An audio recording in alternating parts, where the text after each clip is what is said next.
Buenas tardes, sean todos bienvenidos a una nueva edición de Adiestramiento Legal Live. Hoy, bueno, estamos muy contentos de tener un programa sumamente interesante y educativo, como siempre, para la comunidad migrante. Hoy vamos a tener un invitado muy especial, el abogado Javier Montano Miranda, quien es abogado de inmigración en los Estados Unidos y con quien tuve el placer de compartir en una gran experiencia, una conferencia que dictó aquí en la Ciudad de México.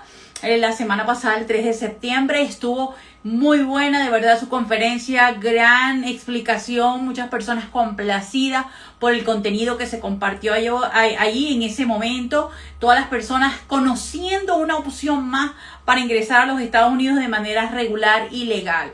Muchas personas desconocen y cuando escuchan la palabra inversión o inversionista piensan que es demasiado, que son muchos requisitos, que es mucho dinero, que eso es para millonarios o quizás para quién.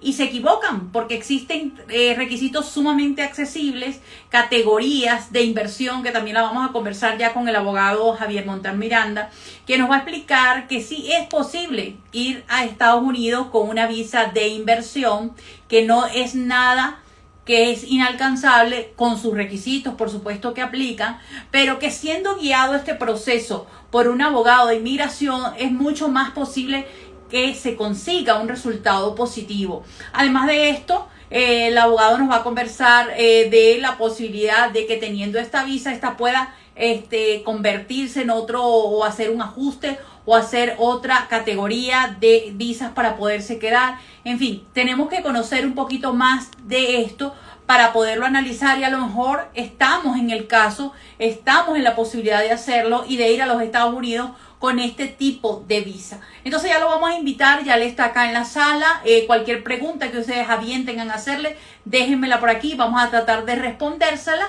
Y siempre les digo, este live es para las personas que puedan entrar en este momento, pero también las que van a entrar en diferido porque trabajan o diferentes ocupaciones y no lo pueden ver en vivo, pero este espacio que es creado con mucho cariño para ustedes va a quedar en mi perfil y ustedes lo van a poder compartir, ver en cualquier momento, lo van a poder analizar muy bien para que puedan saber cómo hacer su proceso y contactar a los profesionales en el área.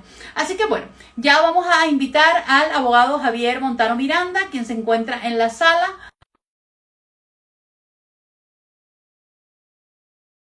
Vamos a esperar que él acepte y bienvenidos a todos los que se conectan en este espacio que es creado para ustedes, como siempre, con mucho cariño. Vamos a esperar que se conecte. Hola. Hola. ¿Cómo estás, Javier? ¿Cómo te va? Muy bien, gracias. Gusto en saludarte nuevamente. Bien. ¿Cómo estás? Igualmente para mí un placer tenerte en mi espacio. De verdad que sí. Y bueno, Javier, muchas han sido las personas con las que he compartido la grata experiencia que fue acudir a tu conferencia que dictaste acá en Ciudad de México. Y de verdad, muchas personas que sí se han puesto como a pensar, la cosa no era tan difícil como yo creía. Pero qué bueno que te tenemos aquí para que tú lo puedas explicar de tu propia voz, para que las personas puedan comprender y entender que no es una cosa inalcanzable y que guiado de manos de profesionales como tú, que eres abogado de inmigración, que sobre todo eso lo tenemos que decir, el proceso guiado por profesionales es mucho más seguro y el abogado le va a decir si se puede o no se puede. Esa es la gran ventaja. Sí. Saber si sí o no. Entonces, bueno, te doy la bienvenida y que te presentes con mis seguidores y les digas quién es Javier Montano Miranda. Bueno, primero que nada te quiero dar las gracias por habernos acompañado en nuestra primera presentación en la Ciudad de México. La verdad estamos muy contentos porque hicimos muy buenas amistades, incluyendo la tuya. Y de verdad que fue una experiencia muy grata para nosotros y bueno, y más que nada, entre otras cosas, haber conocido a gente tan profesional como tú y después tener la oportunidad de conocer pues tu historia, que sinceramente es muy admirable. Pero bueno, me presento, como mencionaste, mi nombre es Javier Montano, yo soy abogado de inmigración, llevo más de 20 años practicando derecho migratorio, 16 en mi oficina y nos dedicamos yo diría que a la gran mayoría de los aspectos migratorios porque nosotros hacemos visas de inversionista, hacemos lo que es la parte de negocio, que es habilidades extraordinarias, visas TN, inversionista, certificaciones laborales, todo ese polo del Departamento de Inmigración, también a la Corte de Inmigración, lo que son asilos, representación en corte, personas con temas criminales, revocaciones de visa y todo eso. Y eso sale de, bueno, de que tuve la oportunidad de haber practicado en oficinas oficinas de inmigración que hacían polos opuestos. También tuve la oportunidad de trabajar en el Consulado de México y de hecho ahí es donde me surgió esa vocación por el tema migratorio y bueno, cuando tú ves de cerca la necesidad de algunos países, incluyendo, pues imagínate, yo soy mexicano, orgullosamente sonorense del norte de México, muchas veces es donde te das cuenta de que no solamente puedes hacer una muy bonita carrera, sino también puedes ayudar a la gente. Y ese ha sido mi objetivo, no solamente brindar un servicio profesional, sino también ser empático, ser profesional y entender pues de que a final de cuentas todos migramos a los Estados Unidos o a otros países por necesidad, ya sea necesidad de libertad, necesidad de libre asociación, libertad a lo mejor para buscar o poder hacer lo que tú realmente quieres hacer. Entonces, y en base a eso, pues es que abrimos nuestra oficina y la verdad muy, muy contentos de poder hacer una profesión muy honorable y al mismo tiempo ayudar a tantísima gente. Sí, de verdad que sí. Nos tocó ver sobre todo también, o me tocó ver sobre todo el lado humano del abogado. Es muy grato compartir con personas que sobre todo no olvidan de dónde vienen. Porque qué importante siempre tener esa ancla en el lugar de donde uno es. Y siempre que el abogado viene y ve el problema social de México, lo conmueve, siempre está preocupado. Y eso es importante porque en la medida en que tú vivas atado a ese origen, pues puedes comprender más la necesidad de muchas personas que como el abogado también migró a los Estados Unidos, hizo su vida allá y que quiere hacer posible ese sueño de otras personas que quizás lo tengan, pero que no conocen el potencial que tienen para hacerlo realidad. Entonces, sí, eso es muy bueno. Y bueno, ya vamos a entrar en materia para conversar con Javier y preguntarle cuáles son los requisitos básicos para aplicar a la visa E2. Y quiero que nos lo explique para que todas las personas entiendan que sí se puede. Bueno, primero que nada, creo que hiciste una introducción muy adecuada porque mucha gente escucha el término inversionista y se asusta, ¿no? Sí. Piensa que es la visa, que es una residencia que requiere $1 millón, $800,000, porque hay una confusión entre lo que es una visa de inversionista y una residencia por inversión. Son cosas totalmente distintas. Pero en este momento vamos a hablar de las visas de inversionistas. Son visas de no inmigrante que le permite a una persona entrar a los Estados Unidos siempre y cuando obviamente cumpla con ciertos requisitos. El primero es que exista una nacionalidad adecuada para poder aplicar a la visa E. Lamentablemente no todas las nacionalidades permiten aplicar a la visa de inversionista, pero, por ejemplo, México sí lo permite. Lamentablemente, Venezuela específicamente no, pero venezolanos con otra nacionalidad sí. O, por ejemplo, venezolano-colombianos, en ese aspecto no puedes aplicar por el pasaporte de venezolano, pero sí lo puedes hacer por el colombiano. Okay. Eso es bien importante porque mucha gente piensa que, por ejemplo, que tú pensarías que quizás Brasil es un país que tan grande y es una pues, potencia, que ese país sí pudiera calificar una visa de E2 y lamentablemente no. ¿Y en qué se basa? En tratados internacionales entre Estados Unidos y el país correspondiente. Y son tratados de comercio, tratados de amistad, pero hay una lista de países que sí aceptan esa nacionalidad para aplicar. Entonces, lo primero es que existe un tratado no libre comercio, un tratado de comercio. Okay. México es uno de ellos. Segundo, que exista una inversión y esa inversión debe de ser sustancial. Y ahorita vamos a platicar un poquito qué es sustancial. Y aparte requiere que la inversión esté en riesgo. Sustancial significa que van a aplicar la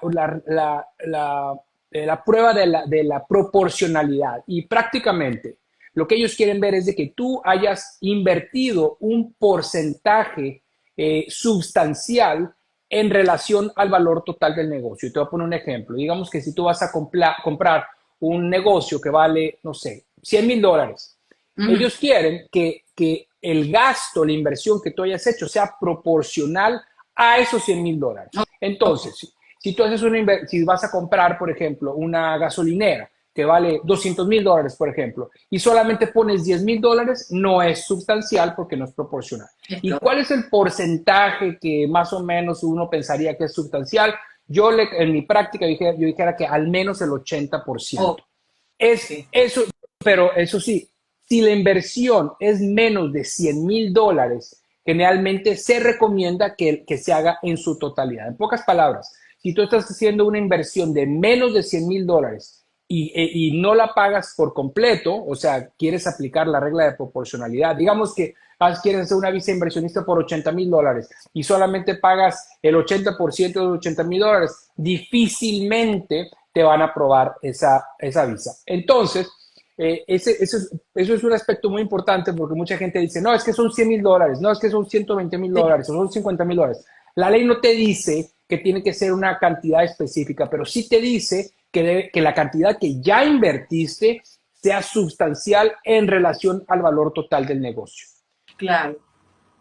Aparte, tiene que estar en riesgo. Eso significa, y esto es bien importante porque uno hace la inversión muchas veces para que te den la visa, pero la realidad de las cosas es que el Departamento de Inmigración lo ve al revés. Ellos lo ven como que tú vas a hacer la inversión porque es buen negocio, no porque te voy a dar la visa. La visa es accesorio a tu negocio. Entonces, por eso es tan importante que una persona que va a hacer una inversión se vea en ese negocio en al menos 4 años, que es el tiempo máximo para México. Entonces, tiene que ser sustancial, tiene que estar en riesgo. Y otra cosa también, que es súper importante, la persona debe de tener la intención de volver a su país al momento en que vence la visa. De hecho, es de las pocas visas que te exige que lo pongas por escrito, que tú hagas un testimonio diciendo, cuando termine mi visa yo tengo la intención de volver a mi país. Entonces, en resumen, la inversión debe ser sustancial y en riesgo. La inversión debe existir un tratado de comercio entre el país de los Estados Unidos y el país de donde tú seas, y debes de tener la intención de volver a tu país. Estoy siendo obviamente muy general. Son visas donde yo recomendaría que contrataras un abogado desde el principio del proceso, pero es importante no subestimar este tema, porque mucha gente dice, voy a invertir $1,000,000 o $50,000 o lo que sea, y después de que hace la inversión, le hablan al abogado. Y uno de los requisitos que no mencioné, que es sumamente importante, es poder demostrar de dónde salió el dinero y cómo llegó a los Estados Unidos para hacer la inversión. Si tú no haces eso adecuadamente, no te van a dar la visa. Por lo que desde el principio, desde la incepción, desde el proceso, es recomendable contratar a un abogado. No tengo que ser yo, pero sí, por favor, un abogado. No subestimemos esta visa, que es buenísima. Es de las visas más bondadosas que existe en el abanico de visas, pero se debe hacer adecuadamente desde el principio. Así es, Javier. ¿Y qué beneficio nos trae esta visa o qué beneficio ofrece para que sea de verdad atractiva a la persona y decir qué beneficio me va a traer tenerla? Pues? El primero es que puedes estar en los Estados Unidos por al menos 4 años si eres de México. Hay otros países que es por menos tiempo, hay otros países que por más tiempo. Generalmente son 5 años, para México son 4 en este momento. Nota, hace un par de años era un solo año, o sea, cada año tienes que estarlo renovando. El cónyuge, tu esposa o esposo puede entrar a los Estados Unidos y puede trabajar, algo que es muy raro en las visas de no inmigrante. O sea, el cónyuge que te está acompañando puede trabajar en lo que quiera, mientras tú como principal solamente puedes trabajar para la inversión en la que tú invertiste tu dinero. Y puedes traer a tu familia. Es un proceso que generalmente en estos momentos tarda aproximadamente entre 3 o 4 meses en recibir tu estatus. Puedes pasar los 4 años en Estados Unidos o puedes pasar 4 días. O sea, no hay un límite mínimo ni máximo que tú tengas que estar en los Estados Unidos. Ujú. Y lo más importante de todo es de que tú te estás patrocinando con tu negocio. La gran mayoría de las visas requieren que tú trabajes para otra persona, requieren Ok. que te estén pagando un salario. La visa de dos, no. La visa de dos, tú estás trabajando para tu propio negocio, puedes traerte a tu familia, el cónyuge puede trabajar, puedes entrar libremente y se demora entre 3 o 4 meses. Sinceramente, en estos momentos es la manera idónea del mexicano que quiere emigrar rápidamente a los Estados Unidos. Exacto. Es interesante porque algunas visas limitan que el cónyuge trabaje, te obliga a estar dentro de los Estados Unidos. Fíjate que la bondad de esta visa es que tú, como decías en la conferencia, puedes tú estar en otro sitio y tu esposa y tus hijos en Estados Unidos y puedes volver y es bastante versátil, ¿no? Muy Este tipo versátil. de visa. Pero a propósito de eso, la persona que trabaja o que tiene este tipo de visa puede trabajar para otra empresa. Se pregunta mucho la gente, o sea, ¿está atado a trabajar bajo ese ramo, bajo su negocio, solamente ahí? Sí, sí, cuando uno presenta la visa E2, uno presenta un plan de negocios donde tú describes lo que tú vas a estar haciendo en los Estados Unidos Ok. y solamente puedes hacer esas actividades.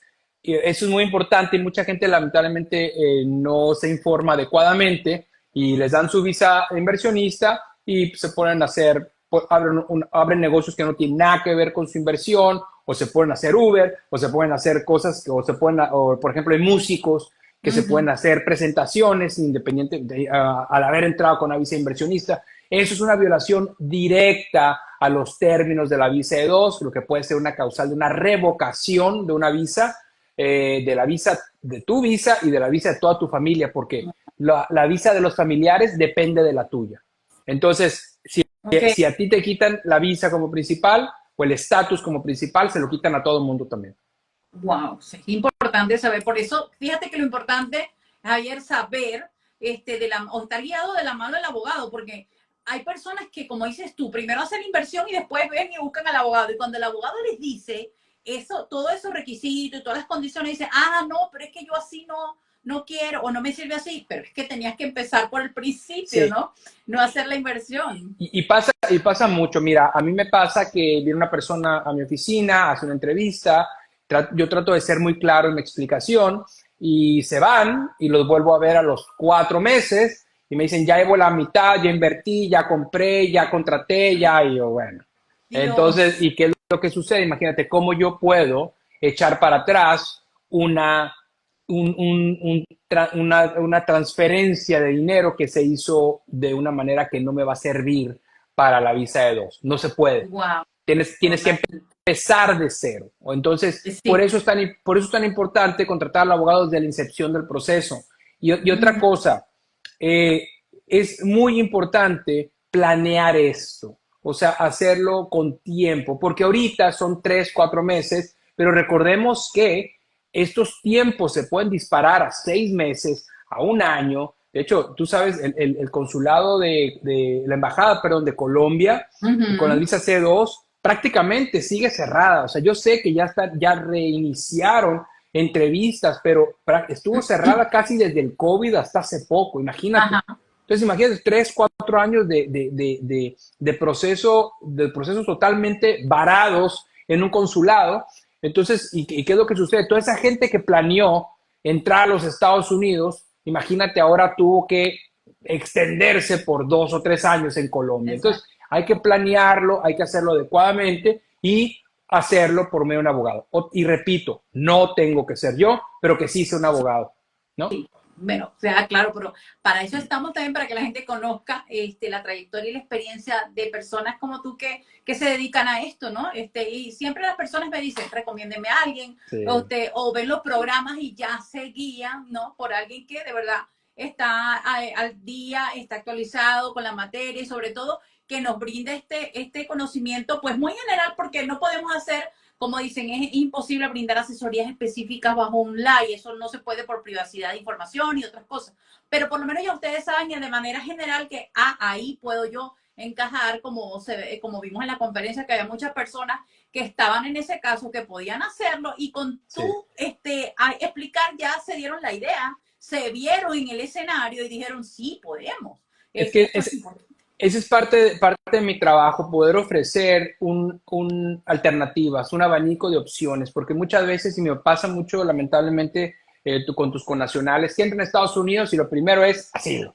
O sea, Ah, no es no, así. no es así. Recordemos que el asilo es un beneficio migratorio buenísimo, Sí, pero debe ser el último total. recurso que debes de utilizar. Y recuérdate que un asilo mal puesto seguramente va a acabar en una corte de inmigración. Correcto. Entonces, hay gente que tiene un currículum muy elevado y que lamentablemente se va por el asilo cuando pudo haberlo hecho por otra cosa. Y la verdad es de que dentro de todo hay muchísimos venezolanos, y digo muchísimos, que alcanzan la categoría EB1, EB2, o sea, categorías de estudios muy elevados y que en el lugar de aplicar una EB1, EB2 se van por la guía, por la vía fácil. ¿Y qué es lo que sucede? Pues muchas veces lo fácil no es exactamente lo que más te conviene, ¿no? Pero Y es complejo.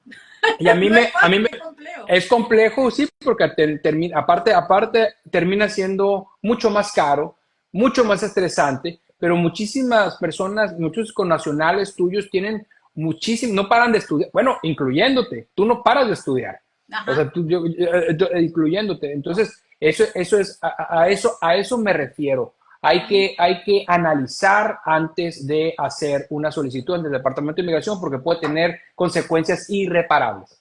Sí, aquí, bueno, hay una pregunta, no sé si quieres responderla o seguimos con las preguntas.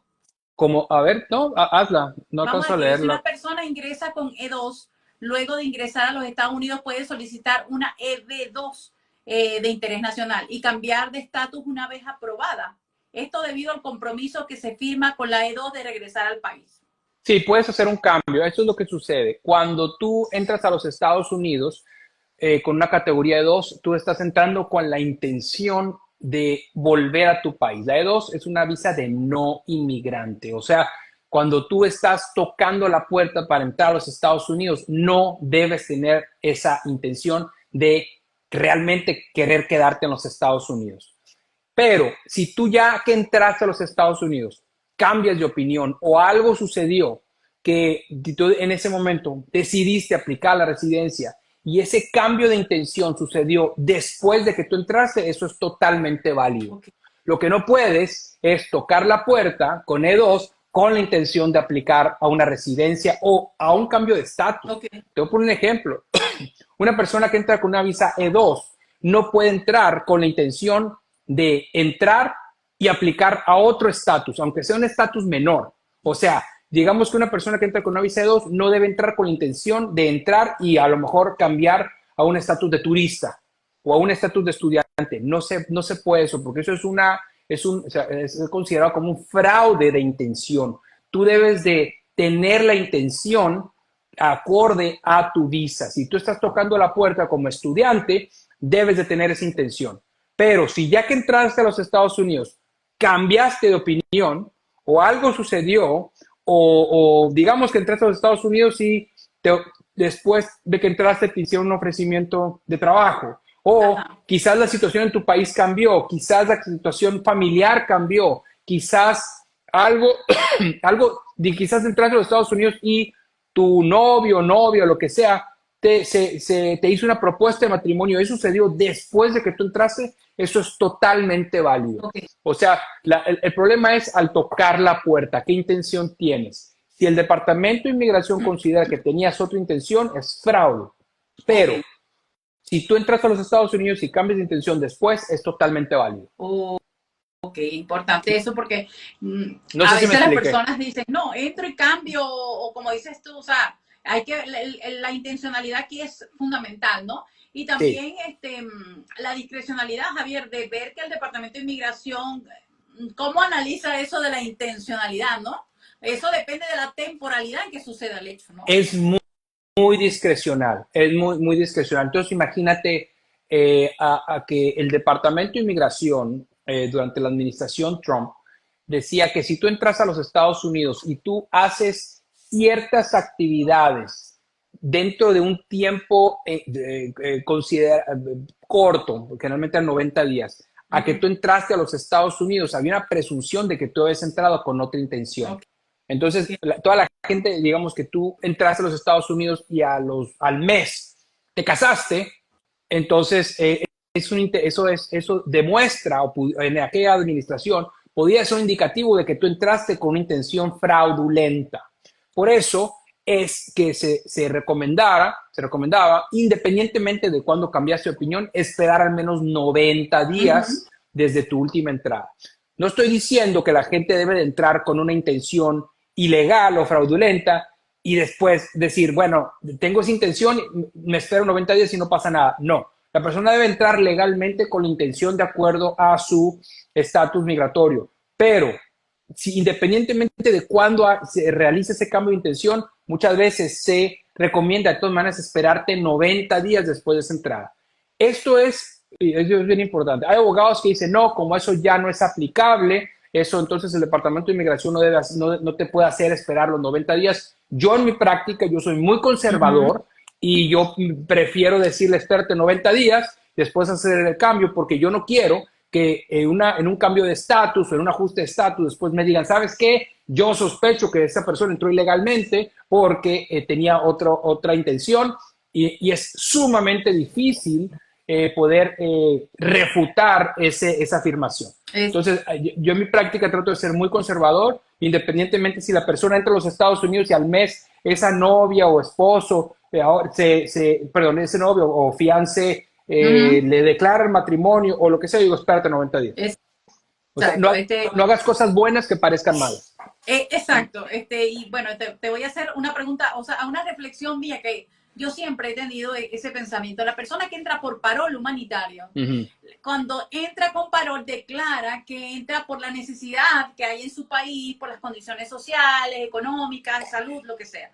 Pero la gente dice, no, yo entro por parol y antes del año aplico asilo. Yo siempre he sido del criterio de que para mí son figuras incompatibles. ¿Por qué? Porque si yo le estoy diciendo al gobierno de los Estados Unidos que voy por una causa, mal puedo yo que cuando ya yo esté allá, ahora me voy y me cambio y digo que voy a aplicar asilo. Yo siempre he sido el criterio y quiero ver el primer caso de un parol que se convierta en un asilo que declarado con lugar. A mí me cuesta creer porque ahí...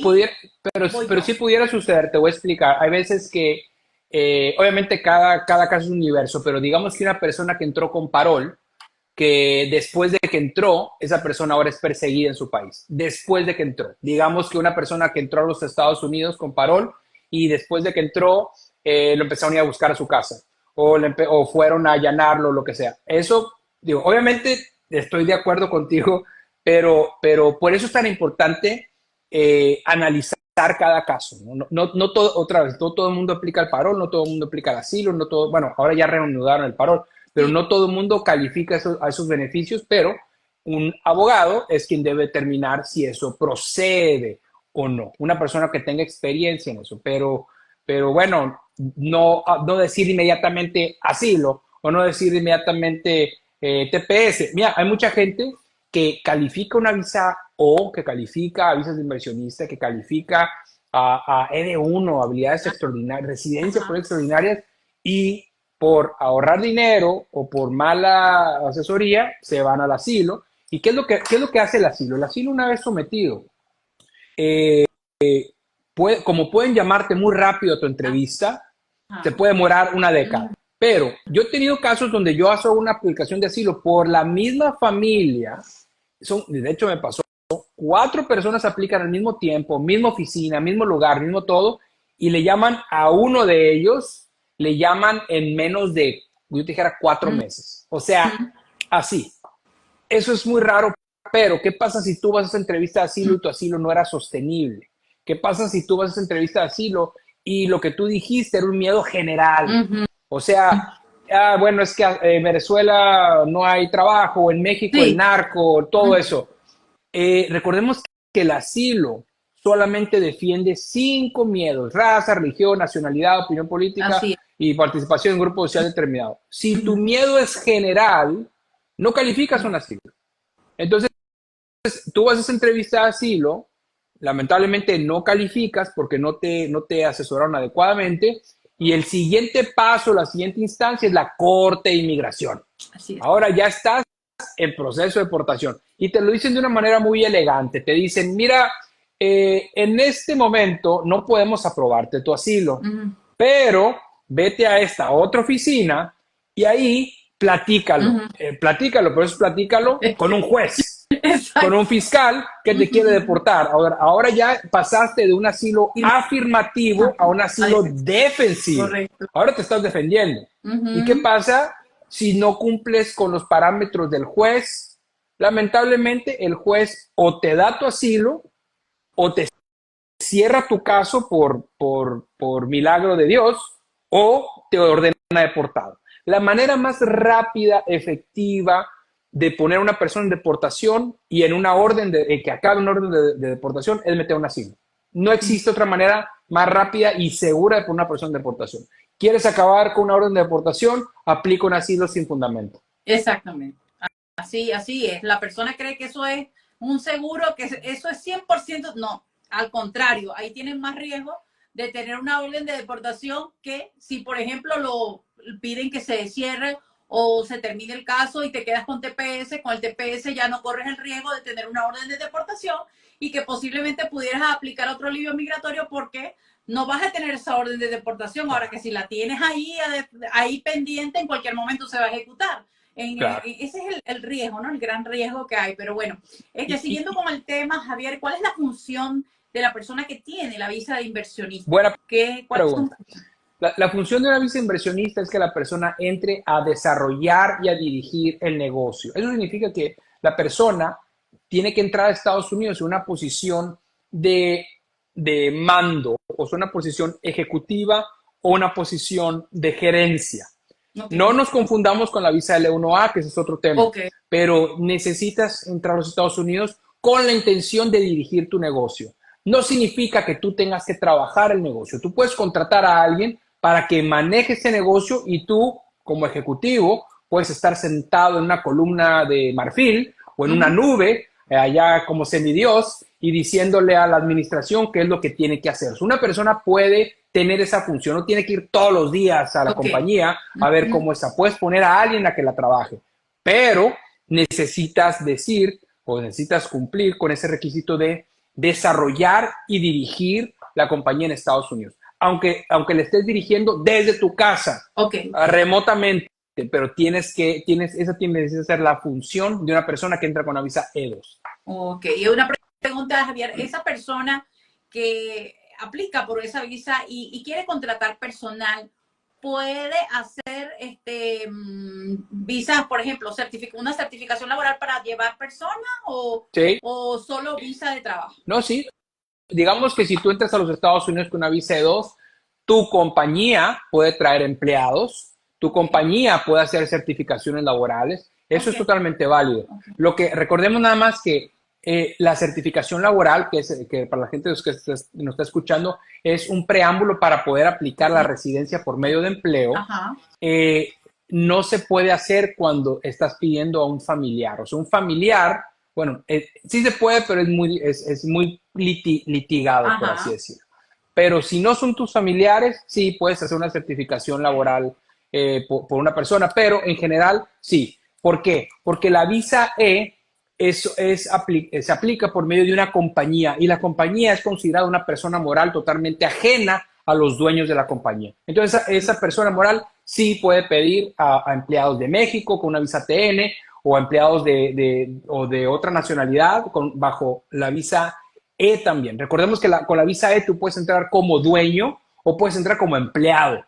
Hay dos categorías. Entonces, digamos que si tú tienes una visa E2 de inversionista y te quieres traer a tu trabajador de México o del país donde tú estás diciendo que es la inversión, puedes traértelo a esa persona como trabajador. Ok, importante. Es bueno porque esas dudas, bueno, me las planteo siempre y siempre las personas sí la preguntan. Yo dejé una cajita por ahí, anoté algunas cosas. Bueno, también la pregunta obligada, ¿cuánto tiempo dura esa visa? ¿Cuánto tiempo dura? ¿Cuánto tiempo dura la visa? Ok. Depende de cada país. Por ejemplo, para México son 4 años en este momento. Pero, como mencioné, hace un par de años era 1 año. Eso significa renovando. Para la gran mayoría de los países son 5 años. Colombia son 5 años, España 5 años, Italia 5 años. La gran mayoría son 5 años. Hay un país centroamericano, creo que es Costa Rica o Panamá, que creo que son 15 días nada más, que es Wow. ridículo, imagínate. Sí, o sea, no tiene sentido aplicar una visa Ah, E2 de ese país porque te vas a tardar el triple en obtener esa visa claro. que el beneficio que te va a dar. ¿Y las renovaciones pueden ser infinitas, Javier? O... Sí, sí, la visa E2 es de las pocas visas que te permiten estar renovando sin un límite. Hay visas, por ejemplo, la visa P tiene un máximo de 10 Ujú, años, la visa H1B, 6 ujú. años, etcétera. Pero esta visa no tiene un límite. Ahora, recordemos que es una visa de no inmigrante. Eso significa que tú siempre debes demostrar que en algún momento vas a volver a tu país. Entonces, Exacto. por un lado te dicen no hay límite, pero siempre tienes que demostrar que en cada renovación tú tienes que demostrar que tienes la intención de que cuando acabe esa renovación tú vas a volver a tu país. Pero hay Exacto. gente que tiene muchísimo tiempo en Estados Unidos con una visa de dos porque han podido demostrar que en su país han dejado negocios, han dejado Ujú. casas, han dejado familia. Entonces han demostrado un arraigo a ese país y por eso es que han podido renovarla tanto tiempo. Sí, en ese sentido, Javier, esa demostración de la buena fe, de querer regresar a tu país, de cumplir con lo que es una visa de no inmigrante, pues te abre las puertas por si tú quieres entonces después cambiar y ya pedir una de inmigrante. Sí. Dijeron, la persona cumplió, se portó bien, hizo todo lo que tenía que hacer, ¿no? Uh -huh. Dejó como un récord, un buen récord. Sí, la visa, sí, ese es un prerequisito fundamental para saltar después a inmigrante. ¿Y a qué me refiero con inmigrante para las personas que están escuchando? En cambio, a la residencia. La visa E es una visa de no inmigrante, o sea, es de estatus temporal en los Estados Unidos, eventualmente tienes que volver. La visa E no te lleva a la residencia directamente. Tienes que hacer un proceso paralelo, Uh -huh. opcional, porque no todo el mundo con visa E2 quiere esa residencia, aunque no lo creas, pero la gran mayoría de las personas tienen que hacer un proceso paralelo que es en base o a una certificación laboral o muchas veces también, que es más raro, pero se puede también, es saltando de una visa E2 de no inmigrante a una visa EB5, que es una inversión por la cual sí te lleva a la residencia, pero el monto es mucho más elevado. El Okay. monto, en pocas palabras, tú puedes tener una visa E2 y si tú le inviertes a tu negocio $1,050,000 y puedes demostrar 10 empleos de tiempo completo después de esa inversión, tú puedes saltar entonces de E2 a EB5. Esa es una de las maneras. Okay. Es mucho dinero, yo lo sé, pero hay otras maneras también de uno puede saltar la residencia sin tener que hacer esa inversión. Te voy a poner un ejemplo. Tienes una visa E2 y resulta que por alguna razón a tu cónyuge o a tu persona hay otra compañía que hace una certificación laboral por ti. Okay. Una Sí. certificación laboral es una oferta de trabajo a futuro donde otra compañía que no tiene nada que ver con la tuya, una compañía que conoce tu currículum o el currículum de tu esposa o esposo, quiere solicitarle la residencia y eso lo puedes hacer. Es una residencia por medio de empleo, por medio de una certificación laboral. Estoy siendo muy Exacto. general, ¿no? Sí, Pero ese es la base de esto. exacto. Y si tú nos pudieras hablar de algún mito de ese tipo de visas E2 que estamos conversando, ¿qué mito sería el que nos pudieras decir? Bueno, el primero uno que ya tocaste, que una vez que tenga una persona una visa E2 puedes trabajar en lo que tú quieras, para nada, solamente puedes trabajar para la inversión.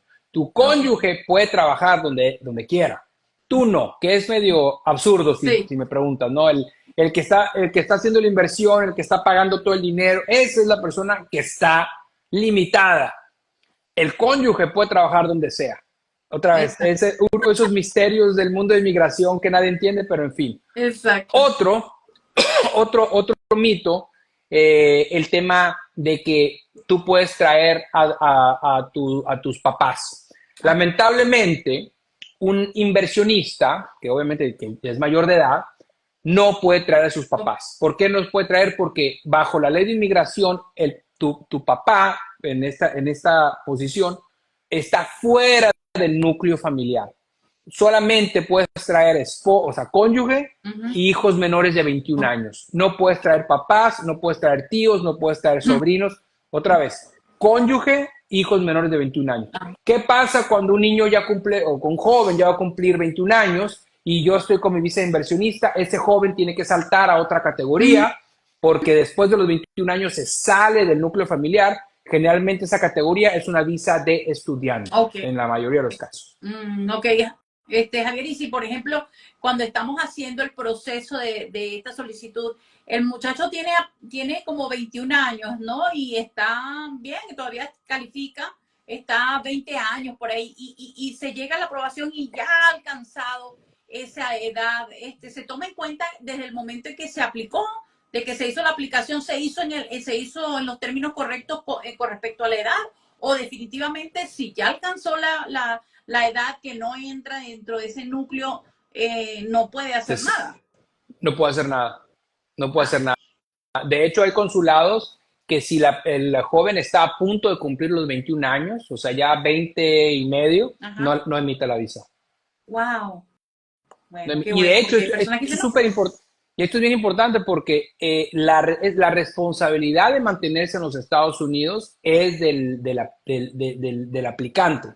Aunque a ese joven le dé una visa por 5 años y entrada por 5 años, ese joven lamentablemente después de los 21 años, él ya no califica esa visa, independientemente que por error le hayan dado esa visa. ¡Wow! ¡Qué bien saber! De hecho, eso es algo que pasó recientemente, una consulta que tuvimos, no sé por qué, pero este joven tiene ya 23 años, pero cuando aplica la visa, se la dan por 4 años, ya casi cuando iba a cumplir los 21 años se la dan y ha estado entrando y saliendo con esa visa. Número uno, no se han dado cuenta, pero número dos, es tu responsabilidad saber que después, bueno, tuya y de tus papás, que te debieron haber dicho, que después de los 21 ya estás fuera. Entonces, sí, ese es un problema serio. Y qué bueno, es una aclaratoria que hay que hacer porque mucho se plantea eso, que la persona dice, no, con que yo aplique en la edad, ya después no importa, pero sí importa. Importa 100%, sí. Okay. Sí, bueno, ¿cuánto tiempo la persona se puede mantener con esta visa dentro de los Estados Unidos? Me imagino el tiempo que dure y las renovaciones, ¿no? Cada que una persona entra a los Estados Unidos, la persona tiene la revisión de un oficial de CBP, Customs and Border Patrol, y esa persona es quien determina el tiempo que tú has estado en los Estados Unidos. Te pueden dar los 4 años, pero la gran mayoría de los casos te dan solamente 2. Eso significa que tú entras a los Estados Unidos por 2 años y cada que tú sales te dan 2 años. Que es bien interesante porque fíjate, tú puedes tener una visa que digamos que dure, no sé, 4 años. Y si tú sales en el año 3, 2 días antes de que se te venza tu visa de 4 años, te van a dar 2 años. O sea, cada que tú entras, te dan 2 años. Independientemente que la visa expire antes. Entonces, una estrategia para permanecer más en los Estados Unidos es sales a los Estados Unidos un poco antes de que se te vaya a vencer tu visa y te van a dar 2 años. O sea, si tú llegas en el día, un día antes de que se te vaya a vencer tu visa de 4 años, la estadía en los Estados Unidos va a ser de 2 años. Porque recordemos, y esto es otro mito, ¿no? Que la estadía en los Estados Unidos se determina por la visa estampada en un consulado. No, la estadía se determina por la forma I-94 y la forma I-94 se emite cada que tú entras a los Estados Unidos. Tú puedes tener una visa de turista por 10 años, pero si el oficial, el CBP del aeropuerto o de puerto de revisión, puerto de entrada, te da 2 días nada más o un día, eso es lo único que te puedes quedar, independientemente que tu visa sea por 10 años. Entonces, son 10 años de visa, o sea, 10 años para poder tocar la puerta. Pero ya que entraste, el tiempo que te puedes quedar se determina por el CBP, por la persona que te está revisando.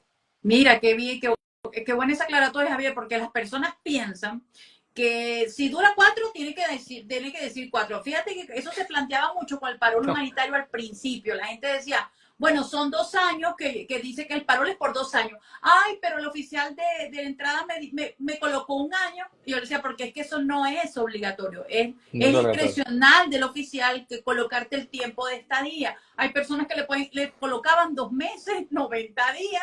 Y la gente decía, pero ay, se equivocó el oficial. Eso no, porque son 2 años. Qué bueno que aclaras eso, porque me vino a la memoria eso al principio del parol, que la gente peleaba porque decía que el oficial se había equivocado. El oficial puede decirte que entras por un día. ¿Sabes? O que no entras. Okay. Hay personas que le dan parol. O que no entras. Ahora, ¿pero qué sucede? ¿Pero qué sucede cuando tú, qué hacer? Digamos que tú entras a los Estados Unidos y te dicen, no vas a entrar.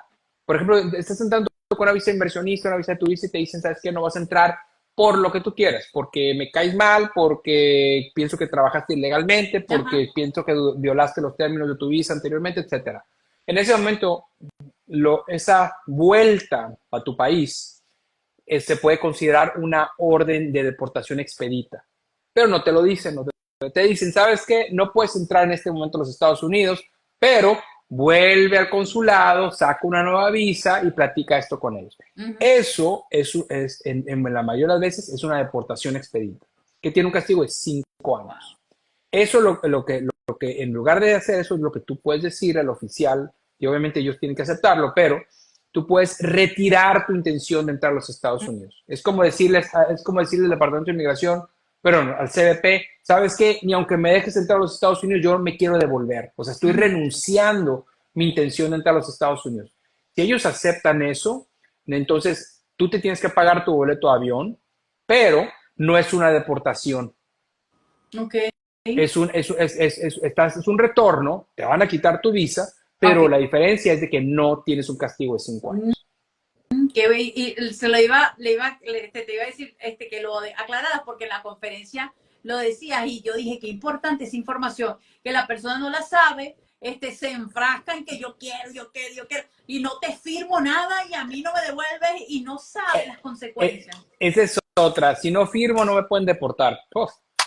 Otro mito, ¿no? O sea, sí, esa es otra. No voy a, si es que yo no tengo una orden de deportación porque no fui a la corte y el juez no puede el juez puede firmar con las 2 manos, y decir, ¿sabes qué? No te presentaste, y pasa mucho en las aplicaciones de asilo. Sí. No te presentaste, estás deportado en ausencia. ¿Y cuándo sucede esto? Cuando tú aplicas un asilo y no te presentas porque te cambiaste de domicilio, te mandaron tu cita para presentarte, no fuiste a tu entrevista de asilo, después pasa en el caso de la corte, no fuiste a tu corte, orden de deportación en ausencia. Exactamente, la gente todas esas cosas las ignora, por eso siempre tratamos de informarlo para que sepan qué obligaciones tienen. Nada, no es entrar a los Estados Unidos y ya, estoy listo, no tengo que hacer más nada. No se acuerdan de buscar al abogado, no se acuerdan que tienen que hacer, solamente se preocupan pedir el permiso de trabajo y social y ya se olvidaron de lo demás, no hay más nada que hacer. No, y aparte es como si el Departamento de Inmigración te iba a buscar por cielo, mar y tierra para darte tu notificación de la Corte de Inmigración. No, lo van a mandar a tu último domicilio y se acabó. Si tú no hiciste de manera proactiva los cambios de dirección, lamentablemente jamás te vas a enterar que tenías una cita. Y otra vez, es una orden de deportación en ausencia, tiene castigos muy severos, las órdenes de deportación en ausencia, por lo que yo creo que uno de los puntos principales, aparte de no subestimar este tema, es notificar al Departamento de Inmigración cada que tú cambias de domicilio. Y es muy fácil, se puede hacer en línea, se puede hacer por correo, pero se tiene que hacer, porque otra vez, el Departamento de Inmigración va a decir, necesito mandarle esta notificación a Javier para que se presente, y me la van a mandar a la última dirección. Si yo me cambié, ese es mi problema. Sí, porque hay confusión ahí, que si cambia una cosa es el cambio de dirección, otro el cambio de corte. Si la gente nunca, o sea, cree que es lo mismo una cosa que la otra, y uno tiene que explicarle, mira, una cosa es cambio la dirección, pero otra cosa es el cambio de jurisdicción, ¿no? Y de corte. Entonces la gente lo confunde y dice, ya estoy listo, ya lo hice. A mí me han dicho, no, no, no, no, momentico, así no es, no funciona así, mira. No, pero es que a mí me dijo el oficial cuando yo entré que solamente yo llamaba y ya. No, no, no, no, un momentico. Es que la gente se confunde, hay muchos mitos y no es así. Bueno, Las se cosas, confunde también y yo creo que también, aparte de las información y social media y todo eso, pero también muchas veces, y pasa de ciertas nacionalidades, sí, que dicen, es que como yo soy de este país, a mí no me puede pasar nada. exacto, Es que como yo vengo de este país y de este problema, y seguramente el Departamento de Inmigración sabe lo que está pasando en mi país, entonces no me pueden hacer nada. Claro que te pueden hacer. claro, O sea, la gente dice, no, es que yo soy cubano, no me pueden deportar. Claro que te pueden claro, deportar. Yo soy de México, claro que yo soy de México y tengo 20 años pagando impuestos, claro que te pueden deportar. Yo soy de totalmente. Venezuela y tengo TPS y tengo parol, claro que te pueden deportar. Por supuesto. Entonces, ¿cuál es la moraleja aquí? Infórmate, sé proactivo y contrata un abogado. No tengo que ser yo, pero Pero contrata un abogado. contrato una abogada. Aquí hay otra pregunta, Javier, dice, bueno, aquí hay una pregunta y un comentario que pasa mucho, y yo lo he dicho, pero a la gente le cuesta un poco entender que las cosas son así. Dice, me autorizaron el parol, cuando fui a abordar a Miami, no me dejaron montar por rechazo del CBP, porque tengo residencia en Argentina, pero me habían aprobado. Bueno, sí, otra vez, uno de esos temas, ¿no? El tema de la residencia es de esos puntos algo controversiales, ¿no? Porque por un lado dices, bueno, estás hablando de si una persona tiene una nacionalidad, o sea, tiene una ciudadanía o si tiene Sí, residencia. Por regla general, eh, o sea, y siendo estricto, si tú dices, bueno, una residencia no me da un pasaporte, una residencia todavía puede ser revocable, una sí, residencia, porque tú puedes perder residencia, pero sí, lamentablemente es muy poco lo que esta persona puede hacer, porque, porque a final de cuentas es un tema discrecional. Tú puedes cumplir con todo y aún así te lo pueden negar. Recordemos que esto es un privilegio, no es un derecho. exactamente.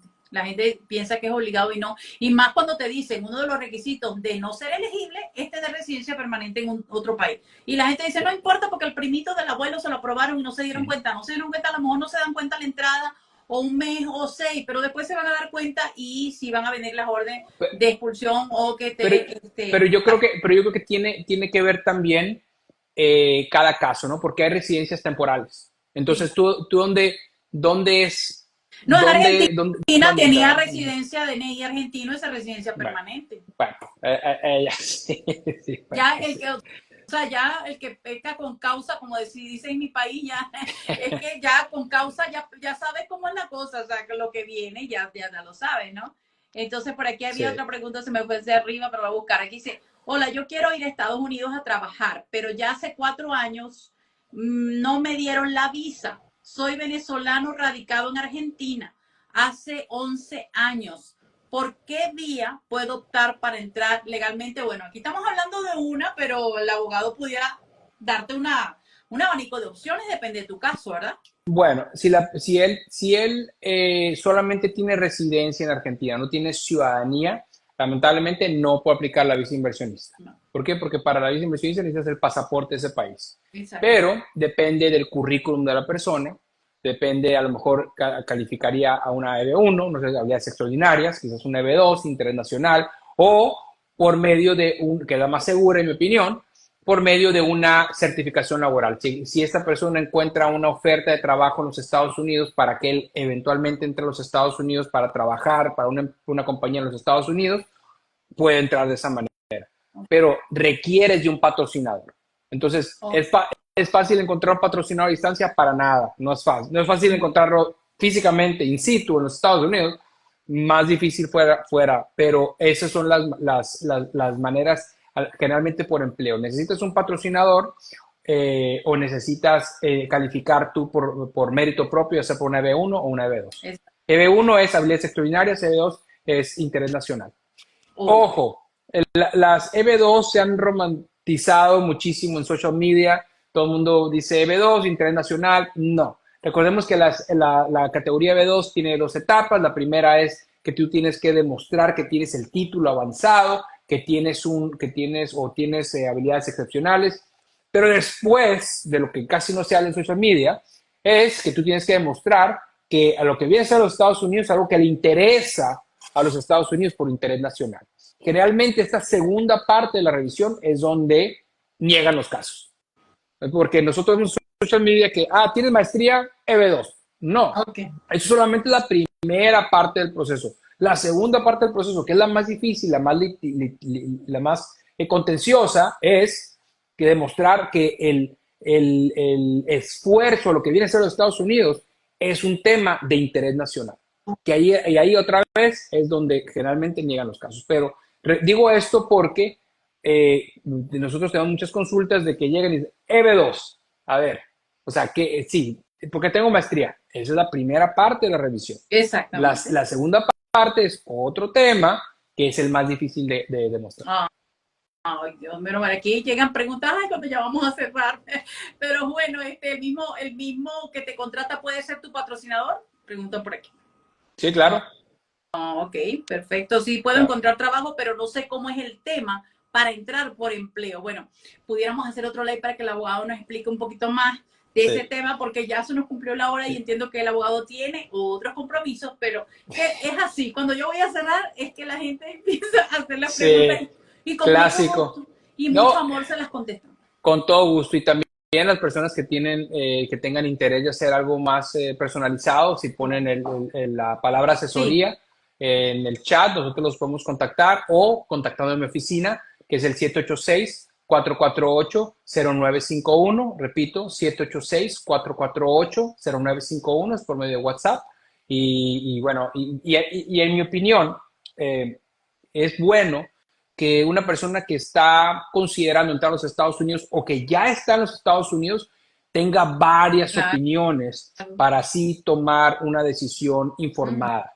Hoy en la Ujú. mañana tuve una entrevista donde la persona me dijo, vamos a aplicar la EB2. No calificaba la EB2 por ningún lado. Entonces Wow.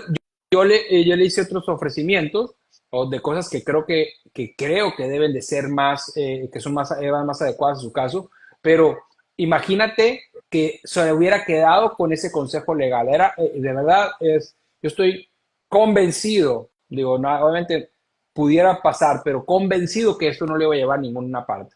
Porque recuerda que la EB2 ahorita tiene un tiempo de espera, que aunque te aprueben la EB2 ahorita, tienes que estar casi un año y medio Es correcto. esperando a que los tiempos, a que el boletín de visa Sí, llegue al tiempo. Entonces, independientemente de que le hubieran aprobado la EB2 en este momento a esta persona física que está físicamente en Estados Unidos, no le va a servir para absolutamente nada nada. porque tiene un año y medio de espera.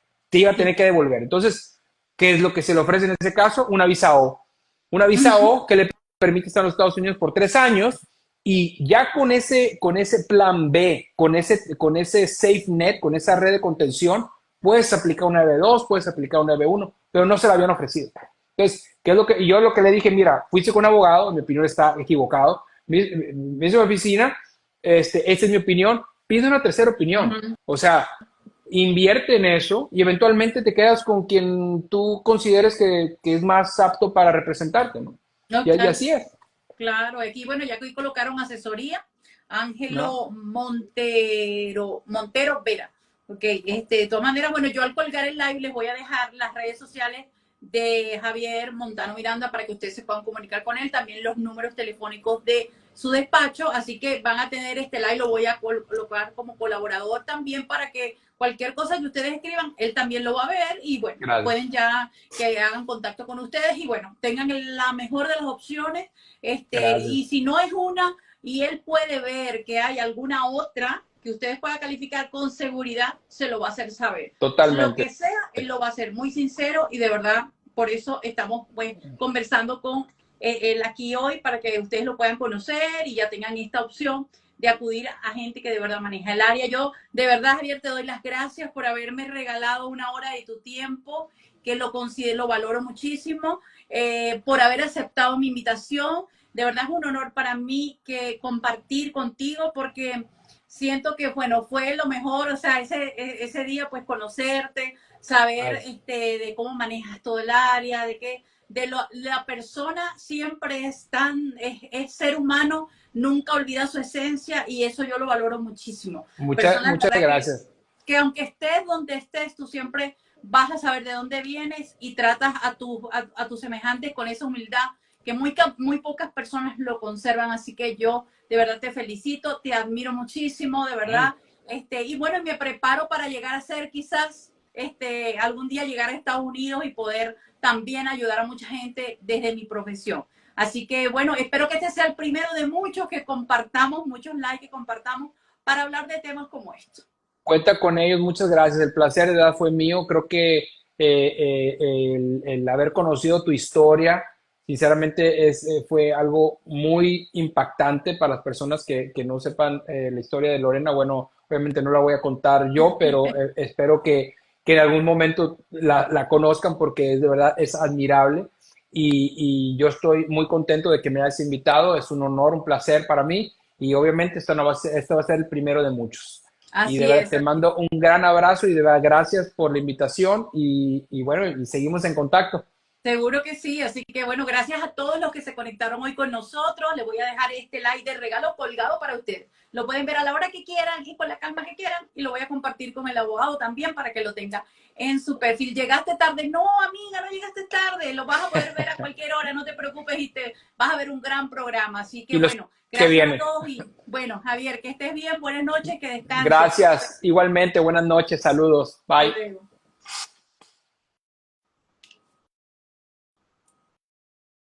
Bueno, concluido el día de hoy este live muy interesante que tuvimos con el abogado Javier Montano Miranda, quien está y es abogado en los Estados Unidos de inmigración y con el cual compartimos un excelente espacio. Hablamos de todo un poquito, también nos metimos un poquito con el parol y con el asilo, siempre es bueno, es que el abogado de inmigración nunca puede como que dejar un tema separado del otro, siempre todos confluyen en algún momento o se cruzan.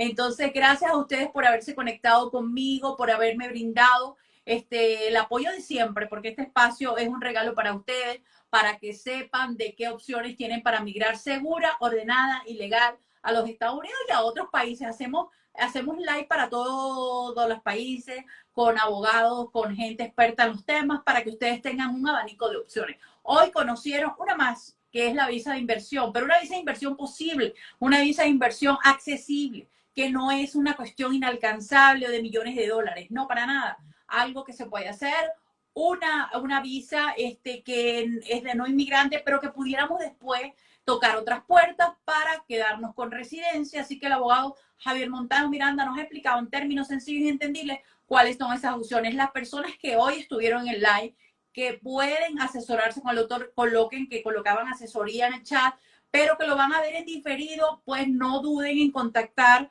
al abogado y pueden escribirle para que él, por medio de sus asistentes o personal, lo puedan contactar para brindarles la información requerida. Ya lo dijo, pongan asesoría aquí y se les va a contactar. Claro, hay personas que lo ven en diferido y dicen, ¿cómo lo coloco? Bueno, no importa, escriban al abogado que le voy a dejar sus redes aquí y voy a compartir este like con él para que puedan tener esa opción. De verdad fue un placer para mí compartir con ustedes y compartir con el abogado Javier Montano Miranda desde los Estados Unidos. Vamos a seguir haciendo temas con él cuando su tiempo pues lo permita. Y si viene acá a México, los voy a invitar a que disfruten de una gran conferencia porque de verdad se las recomiendo. Es excelente, una exponencia sumamente sencilla y para todas las personas interesadas en migrar a los Estados Unidos. Así que bueno, dejo este like por aquí para ustedes. Gracias por haberme acompañado y les comentaré que otros like tenemos en la semana. Estaré un poquito ocupadita con con cursos, con estudios, con unas capacitaciones que yo estudio, que me hago para formarme, y luego tendré el taller de Derecho Migratorio, el cual les vuelvo a recordar.